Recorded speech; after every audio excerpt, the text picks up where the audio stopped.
Guys, welcome back to the channel. So in this video we're going to continue on with knocking out $250,000 in debt. In this video we're going to look at paying off the HELOC, then the line of credit and the car, and seeing how many months that would take to knock this debt out. So let's get into the video. Let's create a budget. Let's get out of debt. Let's build wealth. Okay guys, welcome back to the channel. So there's one little change before we get started here, one little change we need to make from the last video, and that is the dividends, the 174.46. So the dividends were 523.38, and this is given every 3 months, so we need to divide this by 4. So if we take the 523.38 and divide it by 4, it would be $130.84 every month. So we'll make that change to $130.84. So our new cash flow will now be $1481.27.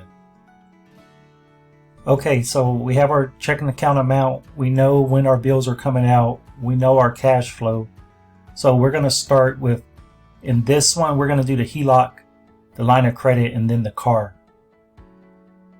Okay, assuming it's the month of September is where we're going to start. We have $204,000 at a 2.95% interest rate. So we're going to start, we'll have our income of $7,387.45 going into the line of credit. Then we'll have our bills coming out, and we know from our bills on the 25th we'll have $22.40 coming out, the 14th, 1st, 5th. Since we're using the HELOC, the line of credit, we'll send $500 to the line of credit. The HELOC, the utilities, HSA, and miscellaneous. So we have our bills coming out. We have the car payment, $400 on the 1st. We have the bills on the 2nd, the 10th, 14th. So the line of credit is going to be due on the 15th. So we'll take $500 out for the line of credit on the 15th. Remember, they have a personal line of credit and they have a HELOC. $215 on the 21st and $23.53.25, which is a combination of the budget that was due on the 25th and also the HSA. So that will come out to that total. Also, and I did have this conversation with Todd and Mandy, they're only wanting to keep the checking account because of their discipline and they understanding of when these bills are due. They're only going to keep the checking account at $1,000. So that's another $1,062 that will be added to this first payment. So that'll be $8,449.45. So we have the bills that come out every month, and we have the income that will be going in of $7,387.45 every month. And one other thing I want to add, it's not going to really affect the calculations as the income isn't going to change, but this HELOC $500 payment, we could just put 0 here. So the cash flow increases by $500, but all of that cash flow is going in there anyway, so there won't really be a payment on the HELOC. And it's not really going to change the calculations as the income is going to go in regardless and cash flow is going to stay in regardless, but just for try to keep all of this correct, we'll just put 0 on that HELOC. Again, that HELOC payment is basically income that's going into the account, so we'll never see a bill on the HELOC. So month 2, our income will go into the account, expenses will come out. Month 3, and I added the months up here at the top so you could see what month we're in. Month 3, income in, bills out. So we're going to go down to month down here.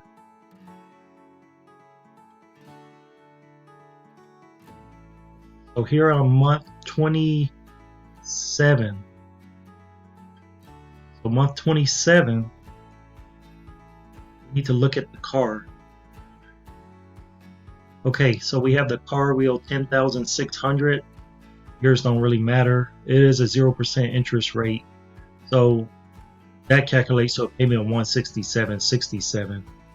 So if we take 176.67, we add 223.33, that gives us our payment of $400. So we make the $400 payment every month. And then in month 27, so month 27, we have that $400 payment. We'll subtract the $176.67, and then we just need $23.33 to pay that car off, which equals $200, which is basically half of that month. Or you can look at it this way: you owe $10,600. Divide that by 400, gives you 20.5. So that half is the other $200. So in month 27, we'll have $200 left over. So month 27, the 200 will be added here. Remember, our minimum payment was $73.87, or our income $73.87. Our income will still go in here. Plus, we have the $200 left over from that car in this month. Added this payment. So starting month 28, cash flow 5406.18. Our expenses, so that we'll no longer have this $400 payment. Our expenses will be reduced by $400, well, $5,618, and our cash flow will be $2381.27. So as far as minimum payment, or as far as dumping the cash, is still the same. Our income hasn't changed. Only difference is we won't be having this $400 no more for the. So with the 7387 in December, January, the new the same income will go in. No longer will have that car payment. Month 30, same thing. So if we scroll all the way down, right, we keep going month after month, all the way down.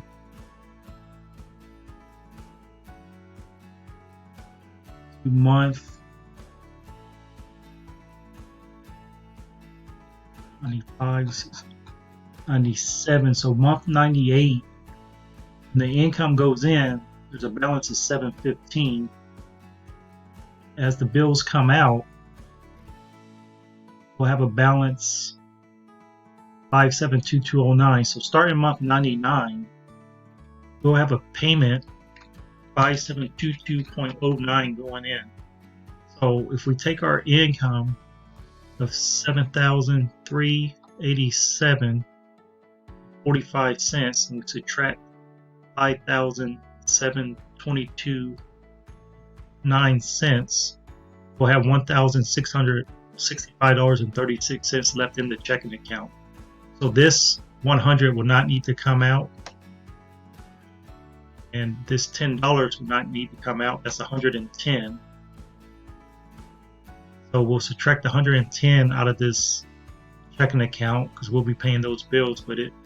Then we have $1822.93 here.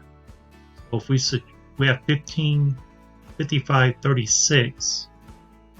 So if we subtract the $1822.93 we need for the bills, it'll be $267.57 shy. So here we'll only need to take out $267.57. $757. Then we scroll down. In month 100, we'll need 3338.42 to pay that off. We had 7387.45 cents. We subtract 8 left in our checking account. We'll have $4,049 and 3. We subtract the 110, leaves us with $3,939. So here's the 100. We have 10.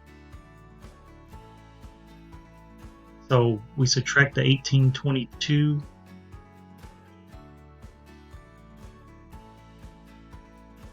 It was $2,116. Done. When we subtract the 500, remember these are just being paid out of our checking account now that we have the cash in there. Then we have 215. That will our checking account. Left in the checking account 1401.1. Subtract the 2353.25. We'll need 952.15. 952.15. And we'll end up paying this off January. Make this payment $952.01.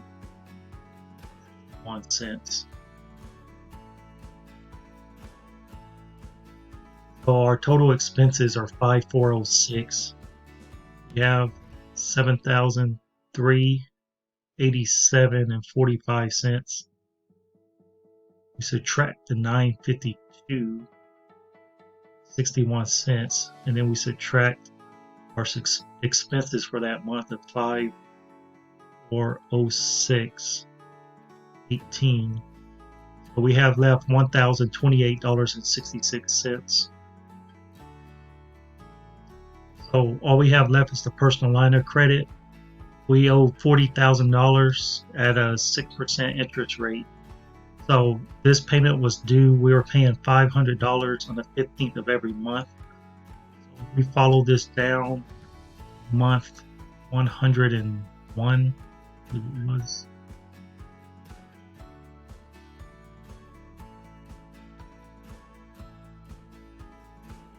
$500 being made. And we go down to month 101. So month 101, we had left over 1,028. So on the 15th of this month, 1,028. So our total plus our monthly payment of 500. In our checking, we will have 1,528.66. Which this was almost paid off at the same time. So on month 15, we'll make a payment of 106.7.25.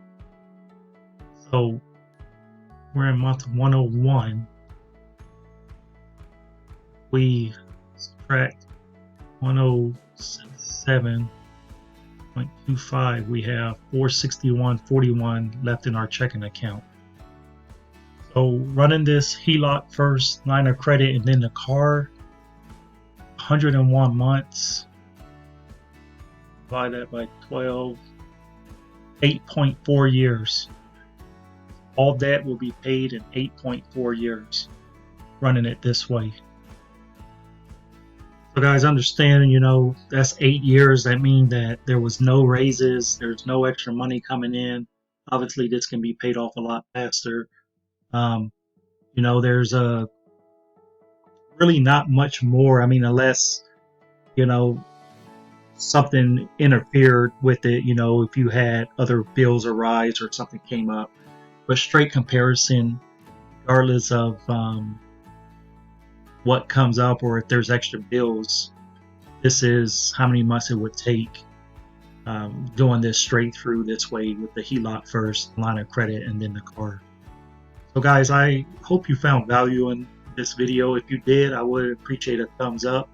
Don't forget to hit the notification bell. It will alert you anytime a new video is posted. And you haven't subscribed yet, please consider subscribing so we can push this video out to more people, help their families and their future generations. Thank you for watching. I'll see you in the next video.